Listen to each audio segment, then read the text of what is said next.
it's very important to really apply it prior to sun exposure. Yes, and actually, to add to that, you don't just use sunscreen when you're outdoors. We tend to forget that we also use sunscreen indoors dapat, just to protect ourselves from UV. That is very Yeah. true. There are a lot of elements, and even through the window, kahit hindi direct yung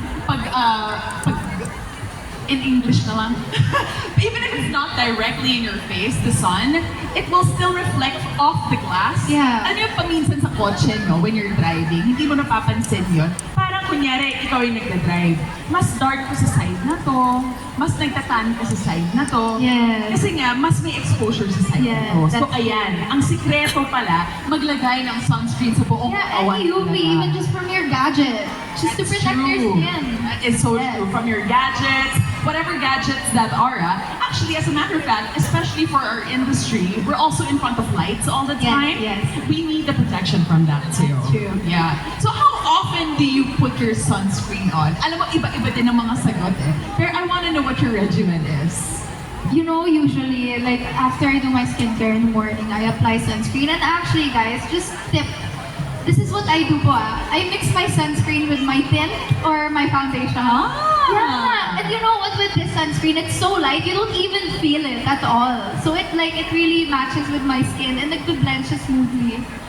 So you mix it yourself. Yeah. Tapos you just dab. Pakita nga, kunyari, naglagay ka, nag-mix ka na. Saan ka ba nag-mix? Gusto ko malaman ang regimen ni Miss Belle. Ito ba sa handbag? Yeah, you just mix it with your foundation. Plus, sometimes kasi when we apply foundation, it tends to be patchy, right? But at the same time, I mean this one, when you mix it with your sunscreen, it's 2-in-1 na. It's skincare. At the same time, you have makeup on. Yes, that is so true. Yeah. It will also prime your skin before Yes. you put the makeup. So perfect talaga ang sunscreen. We cannot talk about sunscreen enough because we love sunscreen. Especially, believe it or not, alam nyo, the closer you live to the equator, the more harsh ang UV rays. Yeah. Yes. So dapat lalo na in the Philippines, since Yes. we are Sa Bell archipelago tayo. and we are, yes, an island living, Yeah. right? We really need to invest in the best sunscreens. And believe me when I say, when I'm sitting right next to Miss Belle, she is just so radiant. Agree pa kayo? Grabe talaga. Parang kung sunscreen lang ang sagot mo, eto na talaga ang testimony. Ayan, sasabihin, yes, yes. Sobrang na-excite siya sa'yo. You know, I truly love your vibe and I'm getting excited for summer myself. You're absolutely glowing. You are the dream summer ready. I mean, even just dressed in this yellow, yeah, it's perfect. It fits our vibe, you know? It's summer. Oh, I love yellow. Yeah, and speaking of summer, why don't we talk about the variants? There Can we are- head on over there? I would love to head on over there. So let's talk about the variant. Yes. So we actually have the UV matte sunscreen Yes. here.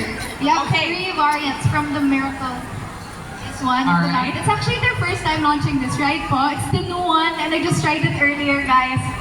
I think it's the best. Like, most especially for those na oily skin. It really, I feel like this is gonna be my best friend for the summer. Okay, Yeah. so this is for oily skin. How about this one? The bright one. I think this one naman is perfect for the dark spots. To prevent dark spots. I need that. Kasi syempre, unfortunately, when you have my genetics, it's true kasi ma-sunspot talaga yung genetics ko. So kailangan ko This one's talaga. perfect. Okay, that's for me. And this one, Okay. that one is the hydrate. I love this one. It really hydrates your skin, guys. And ang ganda niya kasi it's so lightweight. It's not the type of sunscreen na malagkit. This one is like so easy. It's so light and you really feel fresh after using it. So these are the multiple variants that you can experience. And can we actually test this out at the booth as well? Yes, guys, feel free to check it out later sa booth natin. Ganda ng packaging din. Yes. And of course, we also have the new matte variant for oily skin, which is this one. And we also have the Sun Serum variant. Is this one? Sun Serum variant, which is, okay. I see. Serum is this one actually. And then this one's the bright and then the hydrate. This Okay. one actually, you can use it as primer. Kumakapit yung makeup niya dito, yes! Really? Yes, and at the same time, it's packed with with SPF. So would you recommend that we use this before makeup and at Skin night? This one at night, because it's very important. Actually, Okay. that's what we tend to overlook here. our night care routine. Like our after sun care. Kasi syempre after hours of being under the sun, it's important to take care of our skin too. So I would recommend you use this one. Okay. Biome gel. The ultralight biome gel. Can you tell me more about this? It's very hydrating. Syempre at night after our dry skin, under the sun all day, especially given our heat. Syempre, like what you said earlier, nasa equator tayo. It's important that we take care of our skin. Even after the sun is down, we use this one to keep our skin hydrated at night. Okay, so this is your skin prep before you go to sleep. And then Yes, or even just ultralight. after the sun. Yeah. Okay, put it in after sun. Yes, So what's you so- have a little sunburn pwede. Yeah, Ganon. that's perfect. Ay, okay. And So it's it very- has Sarah Hyamino as well. Wow. It's very, very cooling. It's very lightweight. And instead of pag nasa loob ka, tapos ang lamig ng face mo after na sobrang inat outside. So it's very refreshing. Yes. Perfect. Okay, can you tell me more about the rest of the line, please, my dear?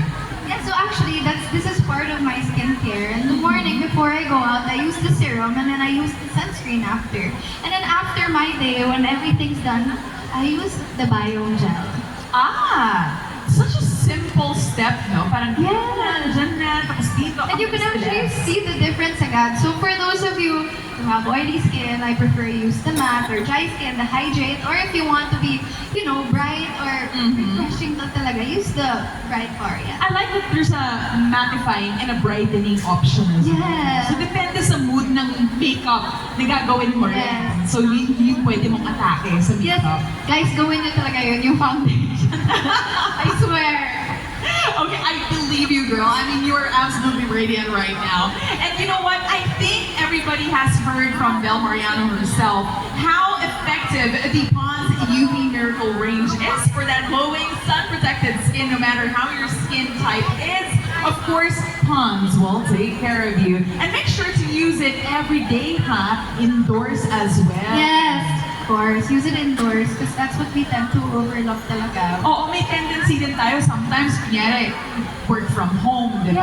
Yes. Tapos, ang tendency, parang, okay, I won't put sunscreen because I'm not going out. No, as a matter of fact, these lines are best done as a regimen, as a discipline. Yes, it should be part of your routine talaga. And That's that's what we right. tend to forget because we don't take care of our skin barrier as often when we're indoors, di ba? Yes! But we really have to make it a part of our routine.